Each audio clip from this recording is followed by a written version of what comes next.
So the scripture this evening comes from the book of Jonah, New Revised Standard Version, chapter 1, verses 1 through 8. And the word of the Lord came to Jonah, son of Amittai, saying, "Go at once to Nineveh, that great city, and preach against it, for their wickedness has come up before me." But Jonah set out to flee to Tarshish from the presence of the Lord. And he went down to Joppa and found a ship going to Tarshish. So he paid his fare and went on board to go with them to Tarshish, away from the presence of the Lord. But the Lord hurled a great wind upon the sea, and such a mighty storm came upon the sea that the ship threatened to break up. Then the mariners were afraid, and each cried to his God. They threw the cargo that was on the ship into the sea to lighten it. And Jonah, meanwhile, had gone down into the hold of the ship and had lain down and was fast asleep. And the captain came and said to him, "What are you doing sound asleep? Get up, call on your God. Perhaps the God will spare us, so that we will not perish." And the sailors said to one another, "Come, let us cast lots so that we may know whose account this calamity has come upon us." So they cast lots, and the lot fell on Jonah. Then they said to him, "Tell us why this calamity has come upon us. What is your occupation? Where do you come from? What is your country? And of what people are you?" Now, some of you may recall that I preached on verses from Jonah before, from the perspective of Jonah. For those of you who missed it or have forgotten, Jonah, with his 2 measly pages, is my favorite prophet, not because of his great work per se, but because of his great humanity. In other words, he holds tremendous potential and yet is capable of tremendous fallibility. And it's in those moments of great fallibility that we see the consequences of separating ourselves from God when we veer off the path of good, orderly direction, God. We should not be surprised to encounter storms. Now, some faiths assert that the storm is a dire warning of guaranteed punishment when we turn our backs on God. But I take comfort in the converse. Storms, a reminder to set a course correction. Now, as I said, I have quite an affinity with Jonah. He knows what he's here on earth to do, and he heads in the other direction. And for someone who was asked about the ministry starting at age 12 and didn't get ordained until 53, you can see why. But today, I also find food for thought in the predicament of those sailors. The scripture describes that while the tempest raged, our hero Jonah, what is he doing? He was fast asleep in the bowels of that ship, entirely checked out of the problem, a problem that is entirely about him. Allegorically, I appreciate the fact that this false narrative, this false journey that Jonah is on, divine power is breaking it up. It's not sustainable. But literally, I can't help but feel for those innocent sailors caught up in Jonah's drama. Up on the deck, those sailors, those poor sailors, they've abandoned all crew discipline, and we have to forgive them because at this point, again, the storm is so violent, the ship is on verge of disintegration. So what are they left to do? They're looking to place blame and to turn to the utterly rational method of drawing lots. And once Jonah draws the short straw, they set upon him like a mob with torches. "Tell us why this calamity has come upon us. What is your occupation? Where do you come from? What is your country? And of what people are you?"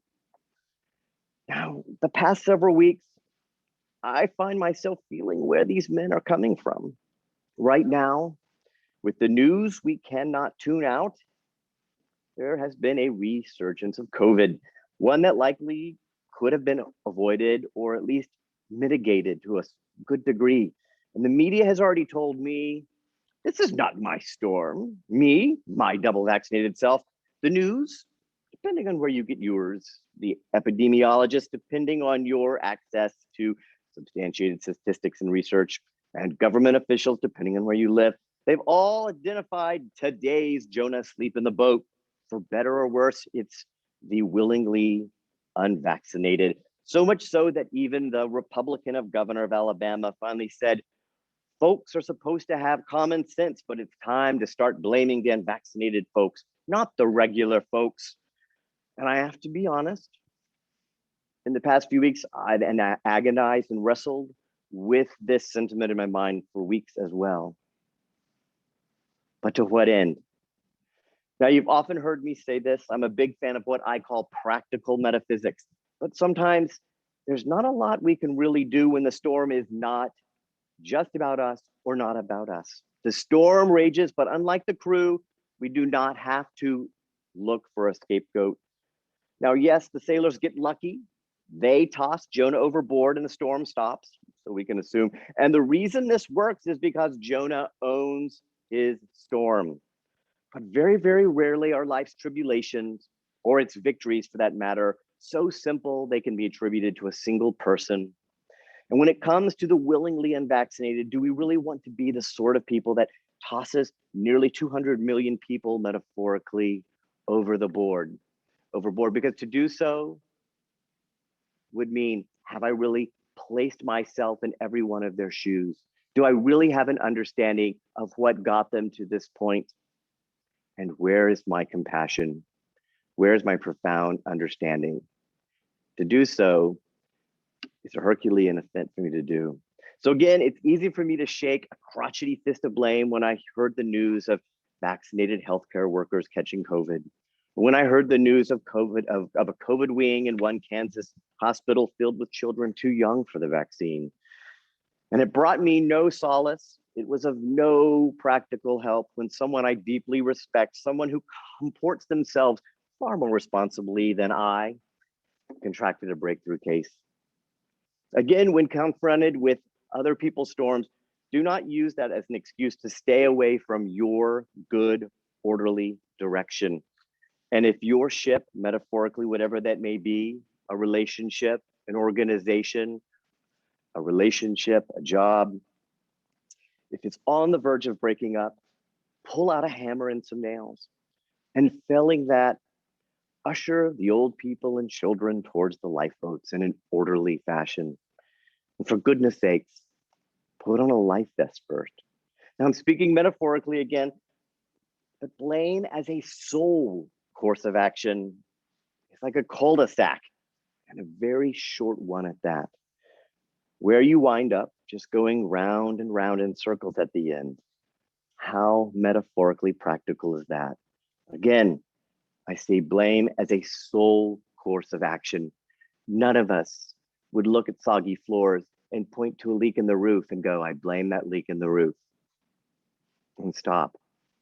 You'd eventually get up on the roof or at least break out a bucket, would you not? Our divine principles, and you can find them on the back of the bulletin if you're new to AMC this morning, remind us of not just our commitment to personal responsibility, but its promise. And what I mean by this is that if we exercise our personal responsibility in accordance with natural law, divine law, in accordance with our innate divine nature, the situation will be far better for it. The outcome will be better for it. Now, the Gospels of Matthew, Mark, and Luke each tell of Jesus and his disciples crossing the Sea of Galilee when a mighty storm begins to toss the boat. The disciples are panicked. They've intellectually and spiritually surrendered to the storm, just like those sailors. And Jesus, he's asleep on a cushion, not in the bows of the boat, on the stern of the boat, mind you, the part that takes the most impact from the waves. And when the disciples rouse him, just like those sailors in Jonah, they're accusatory. How can you sleep? Don't you care that we might drown? The awakened master, he simply dispenses with the storm. Now, Jesus and the disciples can finally focus on their journey and the ministry ahead in Galilee. When the Christ consciousness is awake and brought to the fore, the storm recedes. It's like a realignment of priorities. And now each of us is human, like Jonah. We can veer off our divine course. Like the sailors, we can have the misfortune of having a Jonah aboard our ship. The storms will come. Our challenge lies in our recognition and our reaction. When we see the dark clouds brewing, when we feel the churning of the sea, how quick are we to take stock and consider, is what I'm about to do in accordance with my true divine nature? Because with our spiritual selves confidently at the stern of our boat, we can resume doing what we can do to make a difference in the midst of any storm. Blessings to you all on your journeys.